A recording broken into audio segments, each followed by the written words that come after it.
Democratic Senator Cory Booker of New Jersey. He serves on the Foreign Relations and Judiciary Committees. Senator Booker, thank you for being here.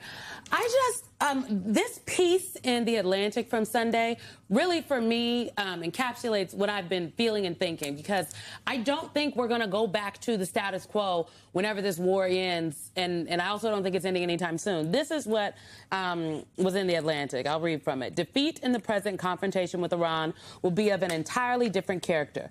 It can neither be repaired nor ignored. There will be no return to the status quo. No ultimate American triumph will undo or overcome the harm done. The Strait of Hormuz will not be open as it once was. With control of the strait, Iran emerges as the key player in the region and one of the key players in the world.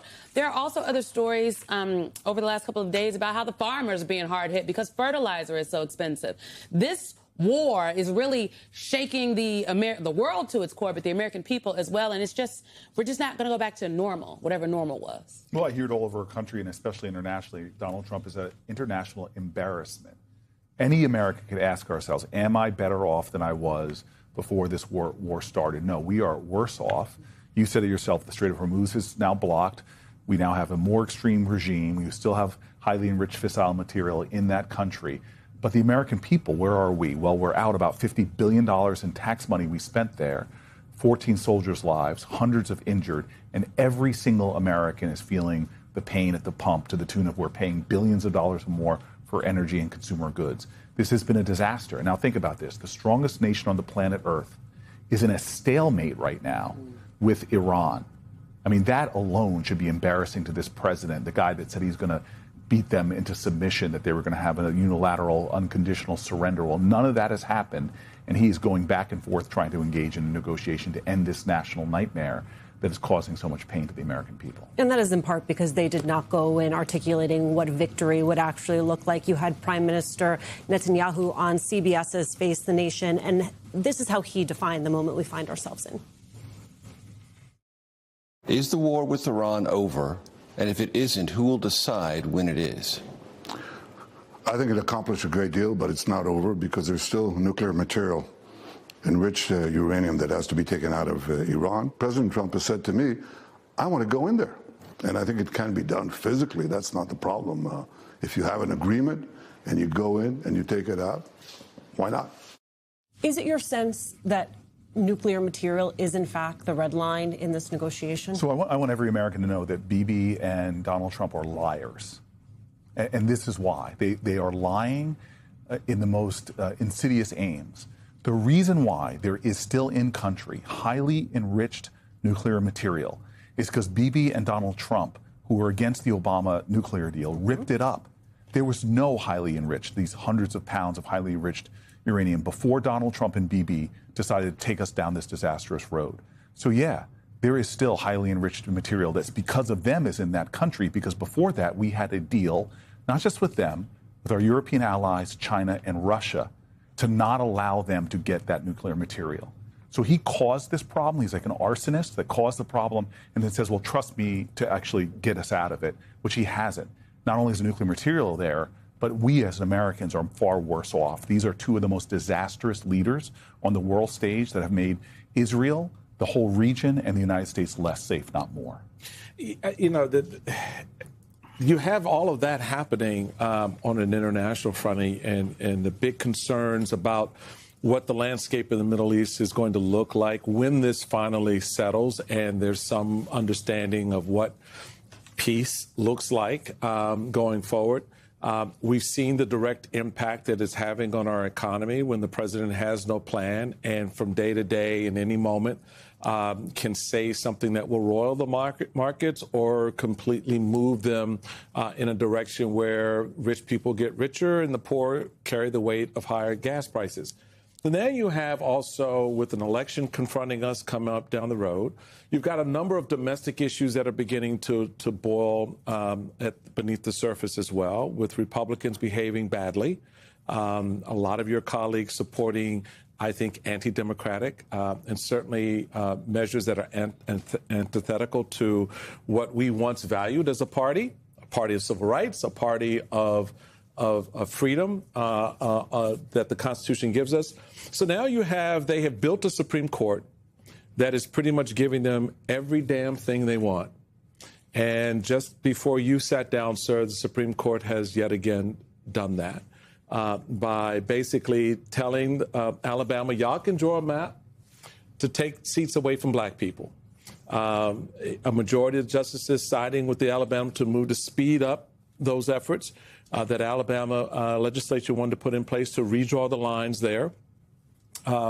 How, sir, do we address this part of it? Because we can get lost and down a lot of rabbit holes on a lot of other things, but fundamentally, we're looking at the deconstruction of democracy and the access to it for citizens every day with this new redistricting effort that Republicans are putting into place. A Supreme Court that is giving justification and verification for those efforts.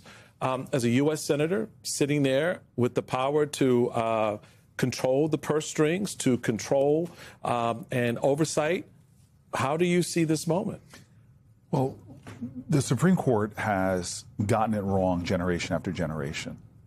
The rights we enjoy right now are not because of 9 people on the Supreme Court. It's because people fought for them.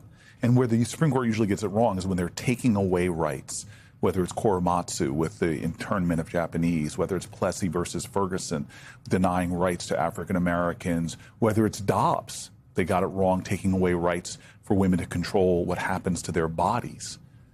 And here we have again the Supreme Court taking away rights, equality, fair representation, and fair voting. Doing in result the exact same thing happened when Reconstruction fell in the 1870s. And exactly what happened then is state legislators moved to take away rights and access and fairness and representation from black people. The Supreme Court is effectively sending us back to an era where legislators in many of these states can effectively wipe black voter power off. This is not about left or right. So the question is not what the Supreme Court did, because they've done it in past generations. It's what are we going to do as a result? And they may have issued a decision. It's time for us to again make history. And we can. Every American should see this as no longer about left or right, about right or wrong. This race now we're having with all of these maps since the Rucho versus Common Cause decision, where the Supreme Court says, hey, yeah, partisan gerrymandering is anti-democratic, but we're not going to do anything about it.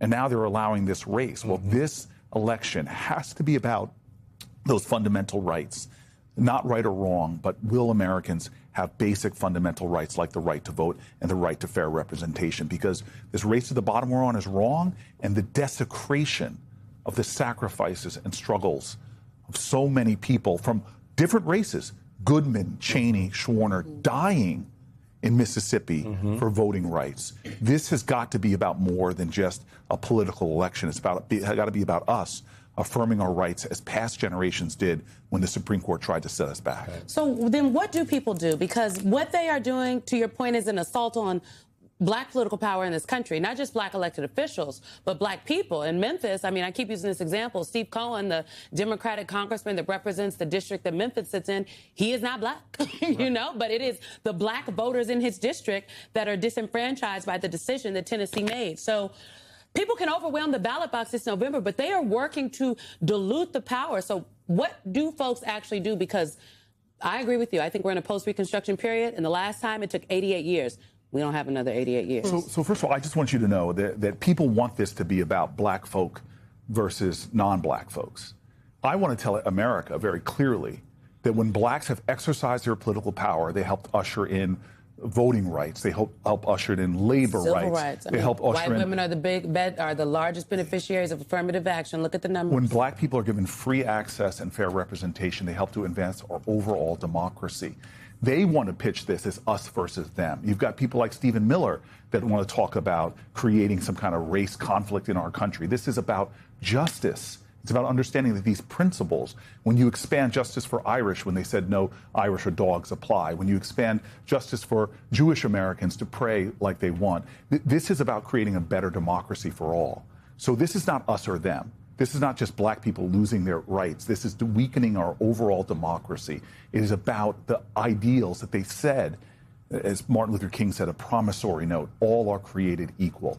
The Supreme Court has, in my opinion, yes, it is a corrupt court whenever you have billionaires being able to shower Supreme Court members with trips and RVs and more. This is a corrupt court. It's a corrupt Congress when you have people taking PAC money from corporations, trading stocks. It's a corrupt White House when you have billionaires. Literally, he sat the rich and the wealthy behind him. He's talking more about his ballroom than he is about gas prices. We need to take our country back. And we see the forces right now trying to upend our democracy. This election is a moral election, and it is a movement election. And all Americans should understand that we're in this together. Stop letting them slice and divide us, do these funky maps that try to divide people against each other. No, this election is about fundamental fairness and democracy. We need to start treating it like that.